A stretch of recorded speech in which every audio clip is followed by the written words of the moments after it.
Well, Colleen, you already showed us how to breathe with all the exercises to help better our pelvic floor, but let's see some other things that we can do. Absolutely. So the first thing that we're gonna do is we're gonna get down onto our hands and knees. Okay. So join me down here. Okay. And you just wanna have your hands underneath your shoulders. We're gonna do an exercise called cat-cow. Okay. So what I want you to imagine is like you're a skunk and you're gonna spray your tail. So you're gonna arch your back so that you can round your butt up. Yep. And then we're gonna imagine that you're a scared dog and we're gonna curl and roll underneath. So if I had my way, I'd call this skunk scared dog, but in the yoga world, they call it cat-cow. So we're just gonna go back and forth 3 times. Good. Yep, and this just helps to move your pelvis and move your pelvic floor. We'll talk about how this can help with like delivering also. Absolutely. When you deliver your baby, your pelvis has to be able to move.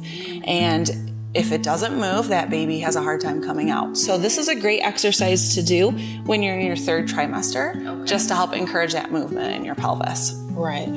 So I have another exercise that's really good to help your pelvis move too. Okay. So what I want you to do is you're gonna take your right leg and you're gonna kick it out to the side. Yep, and you might start to already feel a stretch right here in your inner thigh, right? Yes. And all I want you to do while we're here is do 3 deep breaths. Okay. So we're just gonna breathe in and breathe out. While you continue those breaths, if some of our friends at home are trying this and they need a little bit more of a stretch, they would just lean back a little bit. But when you lean back, you might feel a little bit more intense stretch. So stretching should feel like a gentle pull. Okay. It should never be painful, okay? And then you, of course, would want to do that on the other side too. Yeah. Now, if it's painful, what is it telling you? So if it's a sharp pain, it's telling me that we're putting too much stress where the muscle meets the bone. Okay. And what we might need to do is bend our knee a little bit, or we might need to bring our foot forward a little bit more. So it's just not the best position for your body where you had it right there. Absolutely. Okay, so we can bring that leg and put it right back underneath of you. And I have one more stretch for us. Okay. To do that stretch, we need to lay down on our back. Okay. So we're gonna lay down and have your knees bent up. Yep, and what I want you to do is you're gonna keep your knees and your feet apart, and you're gonna take your knees and take them both over to the right. Yep, keep your feet still, just like that, perfect. And then we're gonna go back over the other way. So this is not a back stretch, this is a stretch to help you move your hips. And we need your hips to move because when you're trying to deliver a baby, we gotta get the hips and the pelvic floor out of the way so that that baby can come through.